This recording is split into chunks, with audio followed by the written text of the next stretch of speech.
सौ स्नेहा संदीप पंडित लिखित निसर्ग किमया या कविता संग्रहाचं प्रकाशन दीपाली केळकर मॅडम यांच्या शुभहस्ते होत आहे.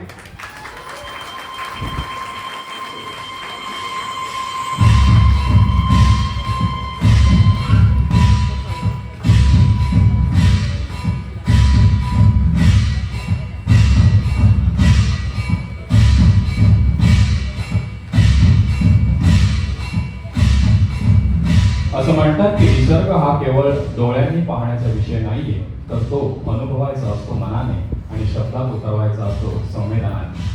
निसर्ग किमया या सुंदर काव्य संग्रहाच्या लेखिका कवयित्री सौ स्नेहा संदीप पंडित यांच्या लेखणीतून निसर्गाला नवा अर्थ लाभलेला आहे आणि या काव्य रचनेचे प्रकाशन आपल्या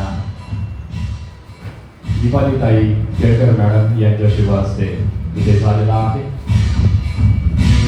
स्नेहाताईंना विनंती करतो, लगेचच आपण स्नेहाताईंना सन्मानित करतोय दीपाली केळकर मॅडम यांच्या शुभ हस्ते आणि तदनंतर स्नेहाताई लगेचच एक कविता सादर करते.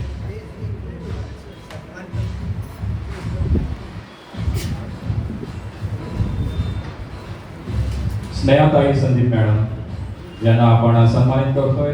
दीपाली केळकर मॅडम दूरदर्शन सह्याद्री वाहिनीच्या वृत्त निवेदिका. आपलं जे पहिलं सत्र आहे परिसंवाद आम्ही मराठी, त्याच्या सुसंवादिका आहे ते दीपाली केळकर मॅडम आणि त्यांच्या शुभ हस्ते स्नेहाताईंना आपण सन्मानित करतोय. आणि स्नेहाताईंना मी विनंती करतो